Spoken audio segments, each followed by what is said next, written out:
Welcome back. ഇന്ന് നമ്മൾ വന്നിരിക്കുന്നത് ഉഴുന്നോ അരിയോ ഒന്നും അരക്കാതെ തന്നെ വളരെ പെട്ടെന്ന് തന്നെ വെറും അരമണിക്കൂറൊക്കെ കൊണ്ട് തന്നെ ഉണ്ടാക്കാൻ പറ്റിയ നല്ലൊരു ഇഡ്ഡലിയുടെ റെസിപ്പിയാണ്. ഇത് നമ്മൾ ഉണ്ടാക്കുന്നത് റവ കൊണ്ടാണ്. റവ ഇഡ്ഡലിയാണ് ഉണ്ടാക്കുന്നത്. ഇത് നമുക്ക് എന്താ പറയുക, ഒന്നും തന്നെ കുതിർത്ത് വെക്കേണ്ട ആവശ്യമൊന്നും തന്നെയില്ല. പെട്ടെന്ന് ഇൻസ്റ്റൻ്റായിട്ട് തന്നെ ഉണ്ടാക്കാൻ പറ്റിയ നല്ലൊരു സോഫ്റ്റ് ഇഡ്ഡലിയാണ്. സാധാരണ ഉണ്ടാക്കുന്നതിനേക്കാളും കുറച്ച് വ്യത്യസ്തമായിട്ടാണ് നമ്മൾ ഉണ്ടാക്കുന്നത്. അപ്പം ഈ ഒരു റെസിപ്പി ഇതുവരെ ഈ രീതിയിൽ ട്രൈ ചെയ്ത് നോക്കിയിട്ടില്ല എങ്കിൽ ഒന്ന് ട്രൈ ചെയ്ത് നോക്കുക. വീഡിയോ ഇഷ്ടപ്പെട്ടാൽ ലൈക്ക് ചെയ്യാനും നിങ്ങളുടെ ഫ്രണ്ട്സ് ആൻഡ് ഫാമിലിക്കും ഷെയർ ചെയ്യാനും മറക്കരുത്. വളരെ സോഫ്റ്റാണ്. നമ്മളിവിടെ തക്കാളി ചട്നിയുടെ കൂടെയാണ് കേട്ടോ സെർവ് ചെയ്യുന്നത്. അപ്പം ഈ ഒരു എന്താ പറയുക, തലേദിവസം ഉഴുന്നൊന്നും കുതിർക്കാൻ മറന്നു പോയിട്ടുണ്ടെങ്കിൽ ഈ ഒരു രീതിയിൽ നമുക്ക് വളരെ പെട്ടെന്ന് തന്നെ ഇഡ്ഡലി തയ്യാറാക്കുന്നതാണ്. അതുപോലെ തന്നെ എപ്പോഴും ഒരേ ഭക്ഷണം ഉണ്ടാക്കുന്നതിനേക്കാളും കുറച്ചൊന്ന് വ്യത്യസ്തമായിട്ട് ഉണ്ടാക്കാം. അപ്പോൾ നമുക്ക് നോക്കാം എങ്ങനെയാണെന്ന്. അതിനുവേണ്ടി ഞാനിവിടെ ഒരു ബൗൾ എടുത്തിട്ടുണ്ട്. അതിലേക്ക് 1.5 കപ്പോളം റവ എടുത്തിട്ടുണ്ട്. അപ്പം വറുത്ത റവയോ വറുക്കാത്ത റവയോ ഏത് വേണമെങ്കിലും എടുക്കാം. 1.5 കപ്പോളം എടുത്തിട്ടുണ്ട്. ഇനി നമുക്ക് വേണ്ടത് ഒരു കപ്പിൽ തന്നെ 1 കപ്പോളം തൈര്, നല്ല പുളിയില്ലാത്ത കട്ട തൈരാണ് എടുത്തിരിക്കുന്നത്. ഇനി വേണ്ടത് ഒരു സവാള, ഒരു ഗ്രേറ്റ് ചെയ്ത ക്യാരറ്റ്, കുറച്ച് മല്ലിയില, ഇതുകൂടി നമ്മൾ എടുത്തിട്ടുണ്ട്. ഇതിലേക്ക് ഇട്ട് കൊടുക്കാം. ഇനി നമ്മൾക്ക് ഇതിലേക്ക് ഒരു താളിപ്പ് കൂടി ഇടണം. അതിനു മുന്നേ ഇതിലേക്ക് നമ്മൾ ഉപ്പ് ആദ്യം തന്നെ ചേർക്കുന്നുണ്ട്. ആവശ്യമായ ഉപ്പ് കൂടി ഇട്ട് കൊടുക്കാം. ഇനി നമുക്കിതൊന്ന് ജസ്റ്റ് ഒന്ന് മിക്സ് ചെയ്യണം. അപ്പോൾ ഒരു ഗ്ലാസ് വെള്ളം ഒഴിക്കുന്നുണ്ട്. 1-2 ഗ്ലാസ് വേണം ഇതിൻ്റെ ഇത് കൺസിസ്റ്റൻസി അനുസരിച്ച്. ഒരുപാട് ലൂസായി പോകരുത്, ഒരുപാട് തിക്കും ആവരുത്. ഇനി നന്നായിട്ടൊന്ന് മിക്സ് ചെയ്തെടുക്കുക. അപ്പം എന്താ പറയുക, തൈര് നന്നായിട്ട് ആദ്യം ഉടച്ച് വെക്കുന്നതാണ് ഏറ്റവും നല്ലത്. അല്ലെങ്കിൽ ഇതിലിട്ട് ഇങ്ങനെ നന്നായിട്ടൊന്ന് മിക്സ് ചെയ്ത് കൊടുത്താൽ തൈര് നന്നായിട്ട് തന്നെ ഉടഞ്ഞു വരും. തൈരും ക്യാരറ്റും സവാളയും റവയും എല്ലാം നന്നായിട്ട് തന്നെ ഇങ്ങനെ മിക്സ് ചെയ്തെടുക്കുക. ഒരു 5 മിനിറ്റോളം, ഏകദേശം 5 മിനിറ്റോളം നന്നായിട്ടൊന്ന് മിക്സ് ചെയ്ത് ഇതുപോലെ കൊടുക്കുക. അപ്പോൾ എല്ലാം തന്നെ നന്നായിട്ട് മിക്സ് ആയിട്ട് തന്നെ വരും. ഇത് നമ്മൾ രാവിലെ എന്താ പറയുക, നനച്ച് വെക്കേണ്ട ആവശ്യമൊന്നുമില്ല. ഏകദേശം ഒരു 10 മിനിറ്റോളം റെസ്റ്റ് ചെയ്ത് വെച്ചാൽ മാത്രം മതി. ഇപ്പോൾ ഇത് നന്നായിട്ടൊന്ന് തന്നെ നമുക്ക് മിക്സ് ചെയ്തിട്ടുണ്ട്. ഇനി നമുക്കിതൊന്ന് ഒരു 5 മിനിറ്റ് കഴിയുമ്പോൾ നമുക്കിതൊന്ന് നോക്കുമ്പോൾ ഇത് കണ്ടോ, ഇത് ഈ ഒരു കൺസിസ്റ്റൻസിയിൽ വരും. എന്താ പറയുക, റവയൊക്കെ നന്നായിട്ട് വെള്ളമൊക്കെ അബ്സോർബായിട്ട് വരും. ഇത് ഒരുപാട് ലൂസായി പോകരുത്, ഈ ഒരു കട്ടിയിൽ തന്നെയാണ് കേട്ടോ വേണ്ടത്. ഇനി നമുക്കിതൊന്ന് മാറ്റി വെക്കാം.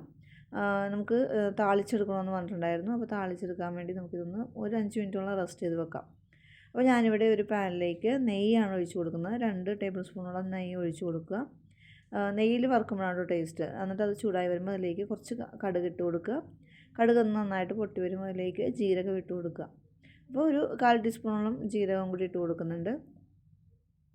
ഇനി ജീരകം ഒന്ന് നന്നായിട്ട് പൊട്ടി വരുമ്പോൾ അതിലേക്ക് കാഷ്യൂം കടലപ്പരിപ്പും കൂടി ഇട്ട് കൊടുക്കാം. അപ്പോൾ അത് ഒന്ന് ജസ്റ്റ് ഒന്ന് റോസ്റ്റായി വരുമ്പോൾ അതിലേക്ക് ഇഞ്ചിയും പച്ചമുളകും കൂടി, ഒരു മീഡിയം സൈസ് ഇഞ്ചിയും ഒരു പച്ചമുളകും കൂടി, എരിവനുസരിച്ച് നിങ്ങൾക്ക് പച്ചമുളകിൻ്റെ അളവ് കൂട്ടാവുന്നതാണ്. അതൊന്ന് ചെറുതായിട്ടൊന്ന് ഫ്രൈ ആയി വരുമ്പം ഞാനിതിലേക്ക് മഞ്ഞൾപ്പൊടിയും കൂടി ചേർക്കുന്നുണ്ട്. കാരണം ഇതിലേക്ക് ചെറിയൊരു മഞ്ഞ കളർ വരാൻ വേണ്ടി ആ മഞ്ഞൾപ്പൊടിയും കൂടി, അത് നിങ്ങൾക്ക് വേണ്ടായെങ്കിൽ സ്കിപ്പ് ചെയ്യാവുന്നതാണ്.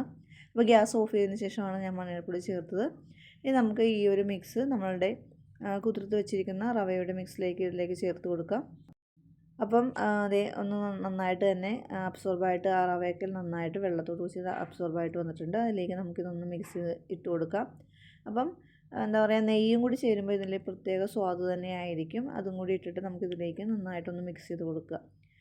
അപ്പോൾ ഞാൻ വീണ്ടും ഇത് നന്നായിട്ടൊന്ന് എന്താ പറയുക, നെയ്യും കടലപ്പരിപ്പും എല്ലാം ഒന്നും തന്നെ, നിങ്ങളുടെ കയ്യിൽ കറിവേപ്പില ഉണ്ടെങ്കിൽ കറിവേപ്പിലയും കൂടി ചെറുതായിട്ട് കട്ട് ചെയ്ത് ഇതിലേക്ക് ഇട്ട് കൊടുക്കാവുന്നതാണ്. എൻ്റെ കയ്യിൽ ഇല്ലാഞ്ഞതുകൊണ്ട് ഞാൻ ഇട്ടാഞ്ഞത്. അപ്പോൾ നന്നായിട്ട് തന്നെ മിക്സ് ആക്കി വന്നിട്ടുണ്ട്. ഇനി നമുക്കിതിലേക്ക് ഇഡ്ഡലി പാത്രത്തിലേക്ക് നമുക്കിതൊന്ന് ഇട്ട് കൊടുക്കാവുന്നതാണ്. അപ്പോൾ ഇഡ്ഡലി പാത്രത്തിൽ ഞാൻ എണ്ണയൊക്കെ ഒന്ന് തടവി വെച്ചിട്ടുണ്ടായിരുന്നു. അതിലേക്ക് നമുക്ക് 1-2 ടേബിൾ സ്പൂണോളം ഇട്ട് കൊടുത്തിട്ട് ജസ്റ്റ് ഒന്ന് പരത്തിയെടുത്താൽ മാത്രം മതി. അപ്പോൾ ഞാൻ എണ്ണയൊക്കെ ആദ്യം തന്നെ തടവി വെച്ചിട്ടുണ്ടായിരുന്നു. ഇതിലേക്ക് എന്താ പറയുക, നിങ്ങളുടെ ഇഡ്ഡലി പാത്രം അനുസരിച്ച് 1-2 ടേബിൾ സ്പൂണിലേക്ക് ഇട്ട് കൊടുത്തിട്ട് ജസ്റ്റ് ഒന്ന് പരത്തി കൊടുത്താൽ മതി.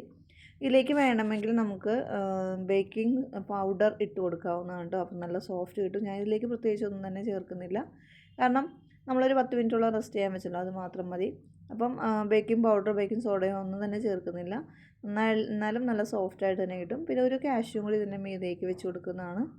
അപ്പോൾ അതും കൂടി വെച്ചിട്ട് നമുക്ക് ബാക്കിയെല്ലാം ഇതുപോലെ തന്നെ നന്നായിട്ട് തന്നെ എന്താ പറയുക, ഈ ഒരു പാത്രത്തിലേക്ക് ഇട്ട് കൊടുക്കാവുന്നതാണ്. അപ്പോൾ ഈ ഒരു സമയത്ത് ഞാൻ ഇഡ്ഡലി പാത്രം ആവി കയറ്റാൻ വെച്ചിട്ടുണ്ടായിരുന്നു. അപ്പോൾ വെള്ളമൊക്കെ തിളച്ച് വന്നിട്ടുണ്ട്. ഇതിലേക്ക് നമുക്കിതൊന്ന് വെച്ച് കൊടുക്കാം. ഇനി ഏകദേശം ഒരു 10-15 മിനിറ്റ് മീഡിയം ഫ്ലെയിമിൽ വെച്ചിട്ട് കുക്ക് ചെയ്തെടുക്കാവുന്നതാണ്. മീഡിയം ഫ്ലെയിമിൽ വെച്ചിട്ട് കുക്ക് ചെയ്യുക, ഹൈ ഫ്ലെയിമിലല്ല. മീഡിയം ഫ്ലെയിമിൽ വെച്ചിട്ട് ഒരു 10-15 മിനിറ്റോളം ഇതൊന്ന് കുക്ക് ചെയ്ത് എടുക്കാവുന്നതാണ്. അപ്പോൾ 10-15 മിനിറ്റ് മാത്രം മതി. ഇതൊന്ന് നമുക്കത് കഴിഞ്ഞിട്ട് നമുക്ക് തുറന്ന് നോക്കാം. അപ്പോൾ അത് ഏകദേശം 15 മിനിറ്റ് അപ്പം ഞാൻ തുറന്ന് നോക്കിയിട്ടുണ്ട്. ഇത് ജസ്റ്റ് ഒന്ന് ഒരു എന്തെങ്കിലും സ്ക്യൂറോ അല്ലെങ്കിൽ ടൂത്ത് പിക്കോ കൊണ്ട് കുത്തി നോക്കുമ്പോൾ നന്നായിട്ട് വെന്ത് ഉണ്ടെങ്കിൽ നമുക്ക് എടുക്കാവുന്നതാണ്. അപ്പോൾ ആവി നന്നായിട്ട് പോയതിന് ശേഷം നമുക്ക് ഇതെടുക്കാം. അപ്പോൾ ഇതിലേക്ക് നമ്മൾ തക്കാളി ചമ്മന്തിയും കൂടി തയ്യാറാക്കുന്നുണ്ട്. ഒരു ചെറിയ കഷ്ണം വെളുത്തുള്ളിയും ഒരു വലിയ സവാളയും കൂടി ഞാൻ കുറച്ച് എണ്ണയിലേക്ക് ഇട്ട് കൊടുക്കുന്നുണ്ട്. വെളിച്ചെണ്ണയാണ് ഞാൻ എടുത്തിരിക്കുന്നത്. പിന്നെ 2 വറ്റൽമുളകും കൂടി ചേർക്കുന്നുണ്ട്. ഇനി ഇതിലേക്ക് കുറച്ച് ഉപ്പും കൂടി ഇട്ടുന്നുണ്ട്, പെട്ടെന്നൊന്ന് വഴന്ന് കിട്ടാൻ വേണ്ടി. ഇതിലേക്ക് ഒരു മീഡിയം സൈസ് തക്കാളിയും കൂടി ഇട്ട് വഴറ്റിയെടുക്കുന്നുണ്ട്. അത് നിങ്ങളുടെ എണ്ണം അനുസരിച്ച്, ആളുകളുടെ എണ്ണം അനുസരിച്ച് ഇതിൻ്റെ ക്വാണ്ടിറ്റിയും കൂട്ടാവുന്നതാണ്.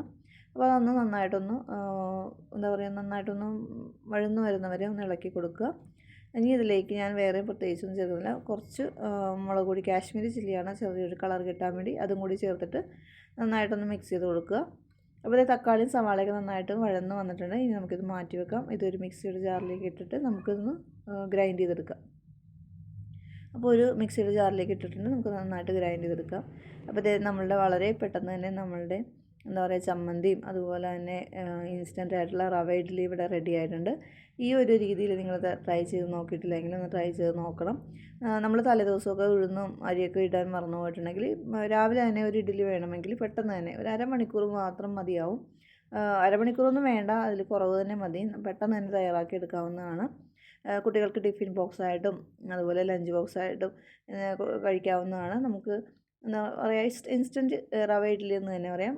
രുചിയുടെ കാര്യത്തിൽ പ്രത്യേകിച്ച് പറയേണ്ടതില്ല, നല്ല ടേസ്റ്റ് തന്നെയാണ്. നെയ്യൊക്കെ കൂടിയപ്പം പ്രത്യേക ടേസ്റ്റ് തന്നെയാണ്.